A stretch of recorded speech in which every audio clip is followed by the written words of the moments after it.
Assalamualaikum Kak. Malam. Ikram baru masuk. Makasih Kak. Baru duduk Ikram. Makasih Kak. Oh iya, bagaimana kabarnya Ikram hari ini? Alhamdulillah baik Kak. Baguslah kalau begitu. Kuliah kamu bagaimana? Kuliah kamu hari ini bagaimana? Lancar? Alhamdulillah sejauh ini aman dan lancar Kak. Meskipun ada kendala tapi ya bisa diantisipasi Kak. Baguslah kalau begitu. Lalu apa kesibukan sekarang Ikram? Apakah sekarang masih suka bermain sepak bola? Kalau saat ini Kak, ya hanya sibuk kuliah biasa sebagai mahasiswa, banyak sibuknya. Ya sampai saat ini masih suka karena sudah menjadi hobi juga sejak dulu Kak. Oh alah, mantap, sudah menggemar sekali ya. Sebelumnya Ikram, kamu datang ke sini menemui saya, apakah ada keperluan atau ada hal yang ingin dibicarakan, dan apakah ada orang yang merekomendasikan kamu untuk datang kepada saya? Jadi begini Kak, tujuan kedatangan saya kemari menemui Kakak untuk berbagi cerita terkait dengan masalah yang saya hadapi Kak. Saya juga berharap sama Kakak untuk bisa menjadi pendengar dan membantu saya nantinya. Saya datang dengan keinginan sendiri Kak. Baiklah kalau begitu Ikram. Sebelumnya saya ingin bertanya, apakah sebelumnya kamu sudah pernah mengikuti konseling? Selama ini saya belum pernah Kak. Oh, apakah kamu sudah mengetahui dan memahami tentang hakikat dan tujuan dari layanan konseling? Kalau itu saya belum tahu Kak. Baiklah, di sini saya akan menjelaskan kepada Ikram. Sebelum itu, Ikram perlu ketahui bahwa proses konseling itu berusaha untuk membantu orang-orang yang mengalami masalah dan memberi alternatif pemecahan masalah sehingga dia mampu menyelesaikan masalahnya.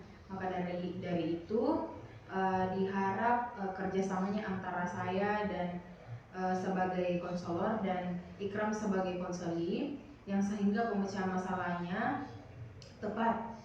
Nah, nanti dalam proses konseli ini saya mungkin akan ada beberapa pertanyaan mohon dijawab dengan sukarela ya, dan sesuai dengan realita. Apakah kamu sudah paham sekarang? Ya, baik Kak. Saya paham Kak. Saya ucapkan terima kasih Kak sebelumnya karena Kakak telah bersedia mendengarkan cerita saya. Saya berharap Kakak juga bisa menjaga dan merahasiakan hal ini. Saya cuma bingung Kak harus mulai dari mana. Kamu tidak perlu khawatir Ikram. Rahasia kamu akan tetap terjaga karena itu sudah menjadi tugas dan tanggung jawab saya. Sebab seorang konselor itu memiliki kode etik profesi yang mengatur untuk menjaga kerahasiaan klien. Jadi tidak usah takut Ikram. Baik Kak, terima kasih Kak. Nah, selanjutnya itu kita akan membahas mengenai kontrak tujuan dan layanan konseling ini. Apa saja yang menjadi harapan kamu setelah konseling ini selesai? Saat ini saya hanya berharap agar masalah yang sedang saya hadapi itu bisa berkurang Kak atau diminimalisir. Harapan saya juga supaya setelah proses konseling ini saya mampu mengembangkan potensi saya agar secara optimal Kak. Baiklah kalau begitu Ikram, berdasarkan target yang ingin kamu capai, kamu perlu diketahui, saya merencanakan pertemuan kita nantinya diadakan 3 kali dalam seminggu yang waktunya kamu bisa pilih sendiri. Setiap pertemuan waktunya 45 menit. Apakah kamu setuju? Baik, saya setuju Kak. Baiklah, kalau begitu Ikram, silakan kamu coba ceritakan bagaimana permasalahan ini bisa terjadi. Jadi begini Kak, sebenarnya saya juga tidak tahu kenapa akhir-akhir ini saya sering merasa minder dikarenakan biasanya kalau banyak orang kemudian mereka lihat saya kayak muncul lagi sifat pemaluku. Jadi kadang saya merasa minder Kak melihat teman-teman yang lain itu yang lebih dari saya. Boleh kamu cerita lebih jelas lagi Ikram? Begini Kak, kalau seingat saya sewaktu masuk SD dan SMP saya sering minder karena ya di masa itu memang saya belum bisa untuk tunjukkan kemampuan secara optimal Kak. Berarti baru akhir-akhir ini kamu merasa minder ya Ikram. Sedangkan pas SMA apa yang kamu rasakan? Iya Kak, kalau waktu SMA saya tidak terlalu sering minder. Lantas bagaimana dengan sekarang? Apakah kamu sudah mampu untuk mengembangkan potensi kamu? Dan apakah kamu punya keinginan untuk apakah kamu punya keinginan itu, Ikram? Sekarang ini Kak, saya masih belum mampu untuk mengembangkan potensi saya dalam mengurangi rasa minder saya dikarenakan saya merasa malu dan kecewa sama diri saya sendiri yang mudah minder ketimbang teman-teman yang lain. Tentu saja ada Kak. Kamu malu dan kecewa dengan diri kamu karena tidak bisa merubah dirimu untuk tidak minder lagi. Benar Kak, selama perkuliahan ini saya malu dengan diri saya sendiri karena tidak bisa mengurangi rasa minder saya dan punya kemampuan seperti mereka yang hebat dan berbicara di muka umum. Saya memahami perasaan kamu, Ikram. Pasti kamu merasa sedih karena itu. Tapi kamu harus punya keyakinan bahwa kamu mampu untuk tidak minder lagi. Iya Kak, saya sedih tapi mau gimana lagi? Kamu merasa sangat kecewa dengan diri kamu sendiri. Iya Kak, saya tentu kecewa. Lalu bagaimana menurut Kakak yang saya bisa lakukan untuk rasa kecewa saya ini reda? Ya, memang terkadang ketika kita merasa gagal, pasti akan merasakan kecewa dengan diri kita sendiri. Tapi ingat bahwa roda itu terus berputar. Yang bisa kamu lakukan saat ini adalah meyakinkan diri kamu bahwa kamu itu bisa untuk tidak minder lagi dan terus latihan berbicara dengan orang lain atau orang di sekitar kamu sehingga kamu akan terbiasa berinteraksi. Memang betul Kak.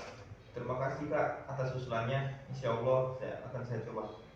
Berdasarkan yang saya analisis ini, Ikram, permasalahan ini sudah pernah terjadi dan terjadi lagi dalam artian berulang begitu ini pengalaman tak?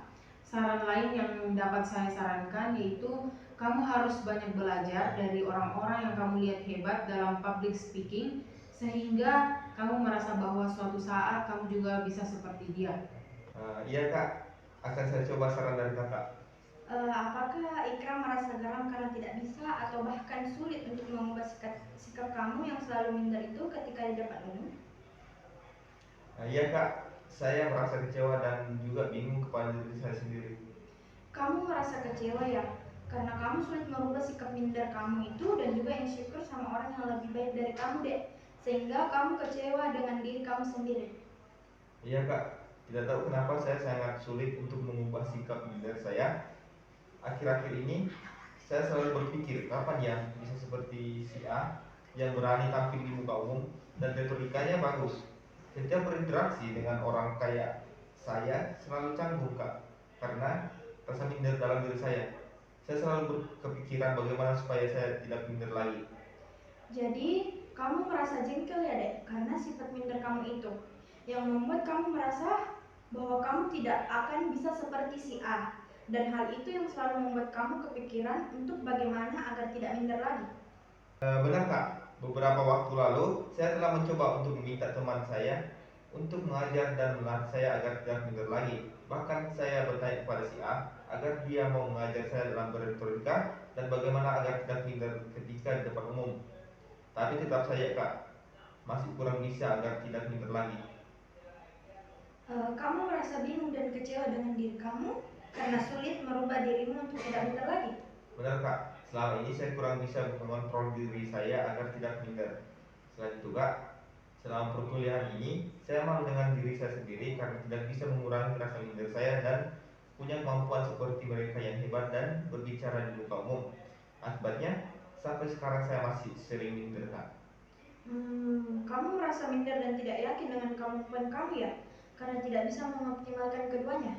Ya Kak, ada saja saya bisa tahu dan memahami bagaimana penyebab sehingga saya sering merasa minder dan tidak bisa mengembangkan kemampuan saya secara optimal. Mungkin hal seperti demikian tidak akan terjadi. Tapi bagaimana caranya ya Kak? Oh iya, kamu merasa kecewa karena kenapa kamu tidak memahami kenapa hal itu bisa terjadi? Ya Kak, saya tentu kecewa. Seandainya saya tahu bagaimana cara agar mengetahui dan memahami apa penyebab yang saya sering minder akhir-akhir ini dan kenapa saya tidak bisa seperti yang lain yang mampu berbicara dengan baik di hadapan umum, pastinya saya akan melakukan usaha agar hal seperti demikian tidak terjadi lagi Kak. Kamu merasa sedih dan kecewa ya, Dek? Karena tidak bisa melakukan suatu usaha agar permasalahan kamu tidak terjadi. Dan memang kamu sangat ingin belajar. Bagaimana agar bisa melakukan usaha-usaha sebagaimana kemampuan kamu dalam menjalankan usaha-usaha tersebut? Memang betul kak. Menurut kakak, apakah saya bisa agar tidak minder lagi seperti akhir-akhir ini dan bisa seperti yang lain? Apakah kamu tidak yakin, Dek, bisa menjadi percaya diri dan tidak minder lagi, dan bisa bersaing seperti orang-orang hebat lainnya? Meskipun kamu telah mengetahui kondisi dan kemampuan kamu untuk bisa mencapainya. Iya juga sih kak. Saya telah mulai terbiasa dengan keseringan minder yang membuat saya sulit berinteraksi di hadapan banyak orang dan kemampuan saya masih kurang kak.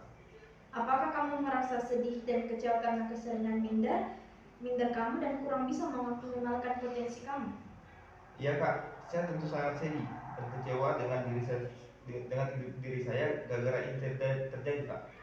Apakah kamu merasa marah dengan diri kamu sendiri dan juga kecewa dengan diri kamu sendiri karena sifat minder kamu ini yang membuat kamu sulit berinteraksi di depan banyak orang?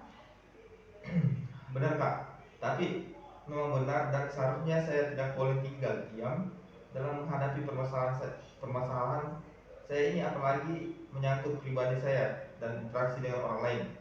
Saya perlu mengambil tindakan dan usaha-usaha agar saya bisa menjadi percaya diri seperti masa-masa kemarin, tidak seperti masa sekarang yang sering minder dan merasa bahwa saya tidak bisa seperti orang lain, agar saya bisa berkesesuaian di lingkungan saya baik di kampus maupun di luar kampus kak. Masya Allah, bagus dek. Kamu harus memiliki keyakinan bahwa kamu bisa dan mampu. Lakukan yang menurut kamu bisa untuk dilakukan agar permasalahan kamu itu bisa terselesaikan. Teruslah konsisten dalam melakukan usaha-usaha alternatif dari permasalahan kamu. Ya kak, saya sudah tidak sabar untuk melakukannya dan merasa lega bisa menceritakan hal ini kepada kakak. Saya akan secepatnya melakukannya kak. Baguslah kalau begitu dek. Hendaknya kamu menetapkan terlebih dahulu tujuan yang ingin kamu capai. Kamu juga harus tahu dalam merumuskan tujuan ini, kamu harus mempertimbangkan orang atau siapa saja yang akan terlibat dalam permasalahan kamu ini. Baik kak, kalau saya pribadi kak merasa yang harus terlibat itu selain daripada diri saya sendiri, mungkin teman saya juga begitu kak. Baiklah dek. Nah, kalau langkah apa yang akan kamu ambil untuk menyelesaikan masalah kamu ini?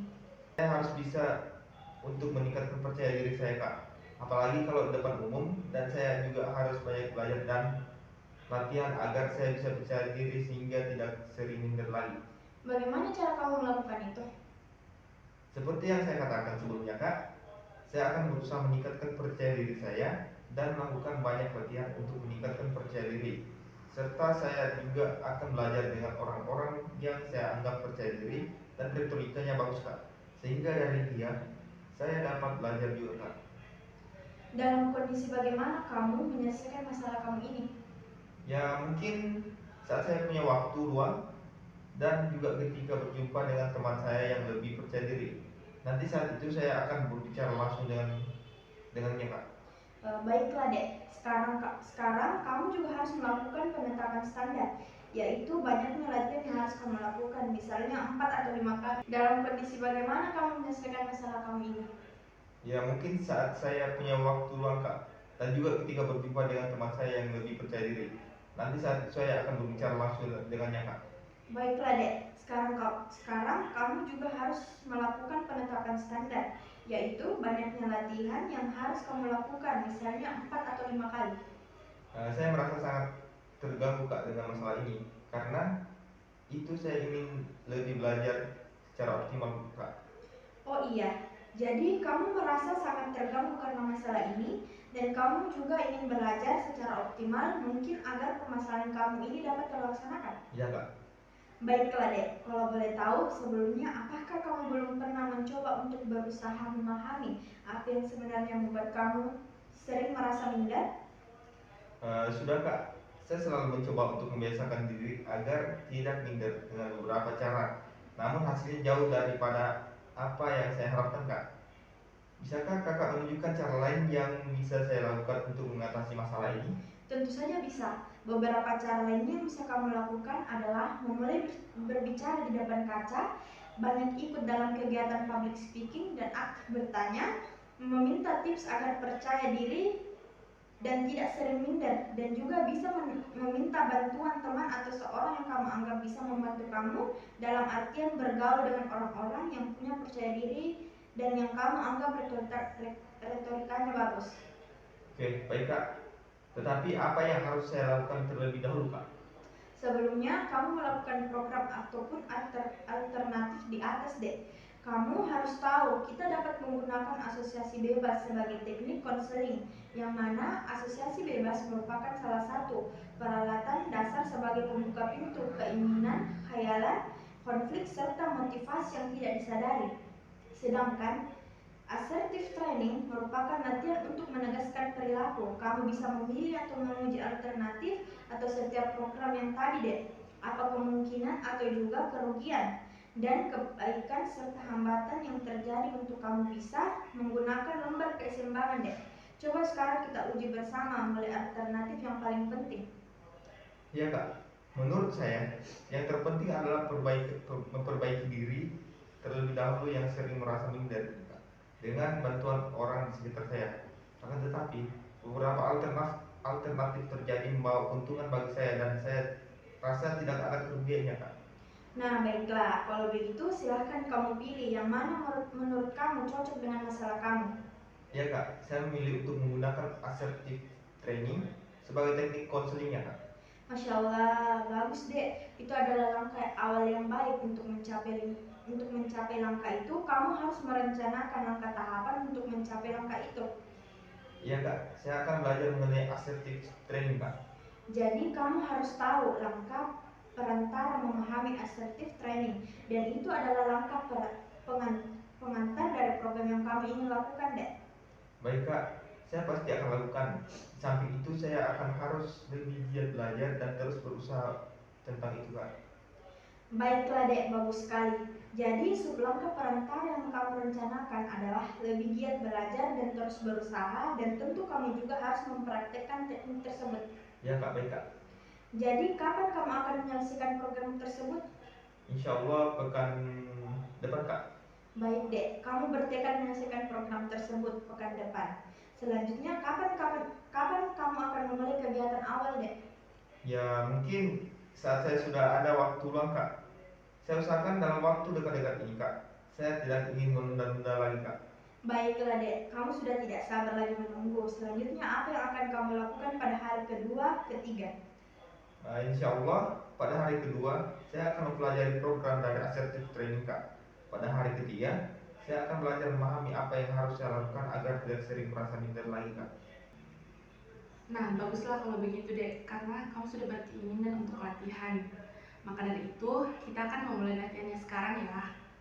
Menurut kakak, yang bisa digunakan untuk menolong kamu untuk memperbaiki permasalahan kamu ini adalah mengubah atau memodifikasi tingkah laku kamu yang bermasalah dengan terapi behavioristis yang sebagai teknik konselingnya ialah assertive training, yang merupakan teknik untuk melatih klien untuk menyatakan diri bahwa tindakannya layak atau benar. Baik Kak, saya setuju. Tapi sebelumnya apakah teknik yang digunakan dapat diganti Kak? Beberapa hari yang lalu, sewaktu saya mempelajari tentang teknik assertive training, saya merasa bahwa ada teknik lain yang lebih tepat untuk permasalahan saya Kak, yaitu teknik disintetisasi sistematis. Baiklah dek, bisa kalau kamu merasa itu bagus untuk kamu, boleh-boleh saja. Jadi teknik konselingnya kita ganti ya dek, menjadi teknik desintetisasi sistematis. Oh iya, iya Kak. Baiklah, coba sekarang kamu rilekskan badan kamu dengan menarik nafas dari hidung dan keluarkan lewat mulut. Baiklah Kak. Dalam melaksanakan desintetisasi sistematis ini, saya akan memberi instruksi kepada kamu, yang mana kamu akan membayangkan kondisi keadaan yang membuat kamu cemas dan sering minder, mulai dari yang kamu anggap terendah sampai yang paling tinggi intensitasnya. Jadi dek, kamu juga harus menyadari bahwa tidak ada kehidupan tanpa masalah, sehingga kamu harus selalu berikhtiar untuk mencari solusinya. Ya, baik Kak. Saya setuju dengan memiliki ketertarikan dengan teknik tersebut. Baiklah dek, sekarang kamu pejamkan matamu. Kemudian saya akan menyebutkan situasi dan kondisi yang teringin hingga tertinggi. Jika nanti kamu membayangkan dan kamu merasa tidak sanggup, angkat tangan kamu, mengerti? Ya kak, saya mengerti. Oke, bayangkan ketika kamu masih duduk di bangku sekolah dasar, bagaimana kamu saat itu. Di saat itu kamu kurang bisa berinteraksi dengan teman-temanmu, dan di masa itu kamu orang yang sangat tidak percaya diri. Kemudian kamu saat itu tidak pernah terpikir apa itu minder, dan kamu tidak merasakannya. Lalu semasa itu kamu tiap hari merasa kurang percaya diri berinteraksi di lingkungan sekolah dan rumahmu. Dan sekarang bayangkan ketika kamu semasa di SMP, bagaimana kamu di saat itu. Apakah diri kamu yang masih di SD ikut terbawa dengan kepribadian kamu di SMP? Apakah kamu masih merasa kurang percaya diri dengan diri kamu yang sekarang? Bayangkan ketika kamu di kelas, di luar kelas, dan berhadapan dengan banyak orang di saat itu. Saya merasa sudah enak kak membayangkannya. Oke, sekarang buka mata kamu deh. Kembali rilekskan badan kamu dan tarik nafas dari hidung dan buang lewat mulut hingga kamu benar-benar tenang. Sudah kak. Apa yang kamu rasakan sekarang? Saya merasa kurang tenang kak awalnya, namun ketika saya terus membayangkan saya merasa makin tidak tenang kak. Baiklah dek, kita sudah pada tahap sedang dan kamu merasa tidak nyaman atau tidak sanggup. Kita harus melakukan ini lagi ketika kamu sudah siap dan melewati tahap yang lebih berat, yaitu tahap akhir. Bagaimana? Ya kak. Oke dek, kita akan mempraktikkan lagi bagaimana keadaan dan perasaan kamu sekarang dek. Saya sudah sedikit lebih baik kak setelah merileksikan badan tadi. Baik dek, sekarang kita mulai lagi. Sekarang rilekskan badan kamu lagi dan tarik nafas dalam-dalam. Pejamkan mata kamu. Bayangkan bagaimana reaksi kamu saat itu ketika berada di dalam kelas, di luar kelas, dan dihadapkan banyak orang ketika di sekolah. Sekarang bayangkan ketika di kelas kamu disuruh naik ke depan oleh guru. Dan sekarang kamu berada di depan kelas, di hadapan teman kelas dan gurumu. Kamu disuruh oleh guru untuk menjelaskan pengalaman kamu selama di sekolah. Kemudian kamu hanya terdiam karena kurang percaya diri menyampaikannya. Saya tidak sanggup kak. Oke dek, sekarang buka mata kamu. Rileks kembali dan tarik nafas dalam-dalam dan keluarkan lewat mulut. Bagaimana perasaan kamu dek? Bagus sekali. Saya merasa deg-degan dan sedikit sedih kak. Tapi di sisi lain saya merasa tenang karena memori guru saya yang dulu berani saya keluarkan kak. Bagus sekali dek, ini memang butuh proses. Ini adalah satu kemajuan dari proses yang kamu hadapi. Bagaimana, bisa kita lanjutkan dek? Ya kak, bisa kak. Sekarang bayangkan wajah dari teman-teman dan guru kamu saat itu. Bayangkan raut wajahnya dan tatapan matanya. Sekarang buka matamu dek dan tenangkan dirimu dengan cara seperti sebelumnya. Sungguh saya merasa sungguh wajah mereka saat itu seperti terheran dan sebagian juga terdiam kak. Kamu sudah berusaha dek, tinggal selangkah lagi. Semua memang butuh proses dan perjuangan. Dan saat ini kamu sudah melakukannya dek. Ini merupakan suatu proses dan kemajuan yang bagus.